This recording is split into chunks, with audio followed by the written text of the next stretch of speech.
It looks as if this bronze-winged jacana is walking on a plush field of grass, but it's not. It's walking on floating vegetation, exactly the terrain it was built for. Their curiously long toes and toenails distribute their body weight over a large area, allowing them to walk across lily pads and other aquatic plants.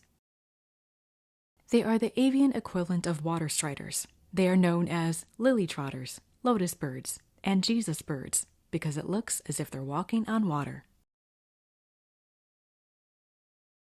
Jacanas are in the family Jacanidae, which is composed of 6 genera and 8 species.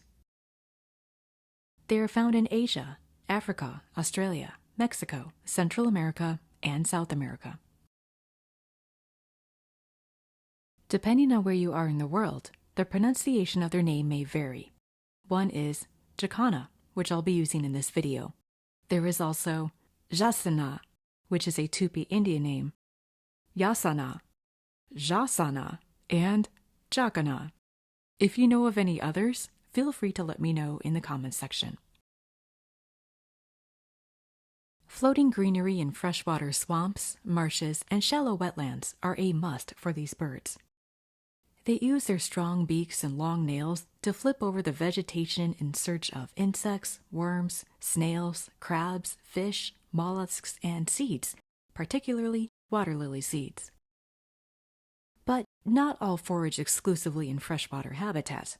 The wattled jacana of South America extends its foraging to grasslands and rice fields as well. It has also been known to consume ticks from the fur of capybaras.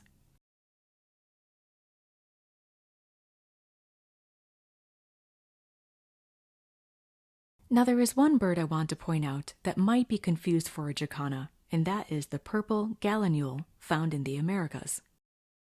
Its range overlaps with the wattled and northern jacanas, and although it has long toes and walks on lily pads, it is not in the jacana family. It is a type of rail, and in fact, it preys upon jacana eggs and chicks. The mating system of these birds is one of unusual role reversal. They are polyandrous. The female mates with multiple males, laying eggs in the nest that he did most of the building for, and then going off to find more males to breed with. Traditional roles have been flipped. Her goal is to mate with as many males as possible and to lay as many eggs as possible. Females are up to 60% larger than males.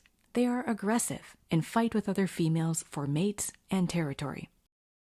She defends a harem of 4 or 5 males from other females, and should any of her eggs become lost, she will return to breed and lay a replacement clutch. The male incubates the eggs and is solely responsible for raising the young. Of all of the jacanas, only the lesser jacana, found in Africa, is monogamous with biparental care. So, what might be the reason for this kind of mating system? The wetlands these birds inhabit are full of predators, both above and below the water's surface. With an abundance of crocodiles, otters, water snakes, large fish, turtles, and birds of prey, danger is everywhere. The failure rate of eggs and young is estimated to be between 75 and 90%. With such low odds of survival, nature created this gender role reversal to produce more eggs and more offspring. With the female freed of nurturing and parental care duties, she can put her energy into laying more eggs, thus ensuring survival of the species. Jacana nests are quite rudimentary, nothing more than a mat of floating vegetation. More impressive are their eggs, which are true works of art. Most are dark tan, or in the case of the lesser jacana, deep amber with inky black scribbles in an abstract pattern. The eggs are also glossy, further helping them to blend in to their wetland environment. When it comes to incubation, the male doesn't sit on the eggs, but slides them under his wings to keep them warm and dry. If the nest starts to sink or becomes endangered in any way, he may carry the eggs under his wings and move to a new location.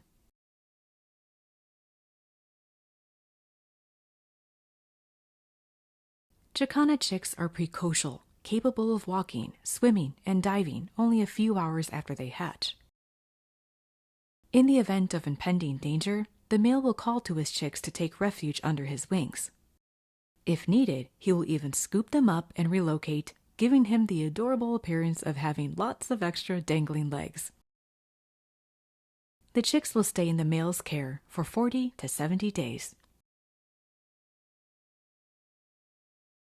Sometimes when danger is present, the chicks may snorkel, submerging themselves in the water, leaving only their beaks above the water's surface until the threat passes. It helps that their nostrils aren't placed at the base of the bill, but a little bit more towards the tip. And it should be noted that it's not just the chicks who use this strategy, but the adults as well. Most jacanas have a wattle, frontal shield, or comb, which is a bare, fleshy area extending from the bill to the top of the head. These facial ornaments are either red, yellow, or blue. It is thought that their purpose is for protection, mate selection, and territorial defense. Right along the same line is that the northern, wattled, and pheasant-tailed jacanas have a carpal spur that can be seen when they spread their wings.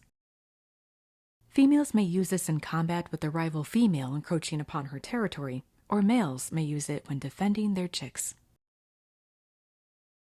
Jacanas are weak flyers, only flying short distances at a time, but instead are good swimmers and divers.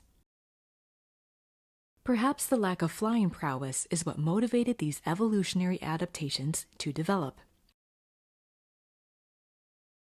From super long toes to reversed rolls to wing spurs, jacanas are full of fascinating biology and behavior. Do you have a jacana in your area? If so, I'd love to hear what your experience is like seeing them in real life. Feel free to comment down below. Thank you for watching. That's all for this time.